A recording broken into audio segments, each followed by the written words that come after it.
وہ ہماری طرح تو بولتا نہیں نا ہے؟ ہم کیسے بولتے ہیں؟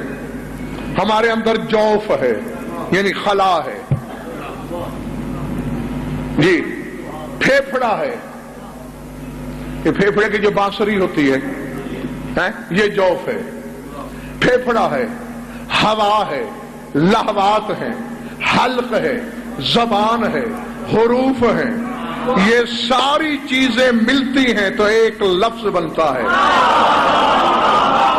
ان میں سے ایک شے نہ ہو بندہ بولنے کے لائق نہیں۔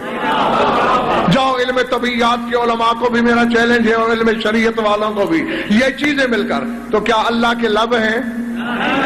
لہوات، حلق، پھیپھڑا، جوف، تو پھر بولتا کیسے ہے؟ اس کے بولنے کے تو لفظ ہی نہیں۔ اس کے بولنے کی مثال سائیں خواجہ ایسے ہے جیسے میرا دل ارادہ کرتا ہے، میری زبان بول دیتی ہے، وہ بے دل کبریائی کے پردے میں ارادہ کرتا ہے، لسان اللہ آیت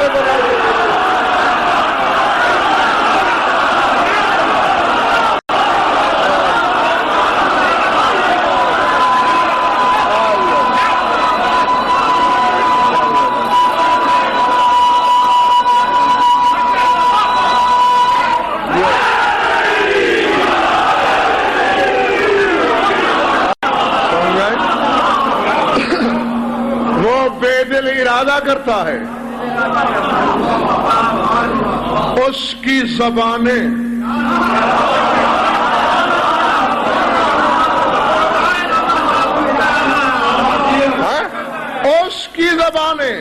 کون ہے؟ اس کی زبانیں خطبہ غدیریہ میں، ایک خطبۃ الغدیر ہے نا کوئی صاحب، ایک خطبہ غدیریہ ہے۔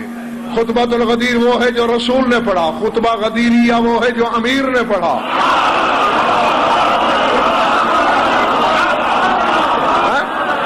جی اور اس میں یہ جملے موجود ہیں۔ مصباح المتحجد میں شیخ الطائفہ ابو جعفر طوسی، پہاڑ سے بڑا نام ہے جو میں نے لیا، نام آئے علماء کے سر تعظیم کو جھک جاتے ہیں، انہوں نے اپنی کتاب میں اس خطبے کو نقل کیا، فرما رہے ہیں تراجم مشیت ہی وَأَلْسُنُ ارادت ہی، ہم 14 اس کی مشیت کے ترجمان ہیں اور اس کے ارادے کی زبانیں ہیں۔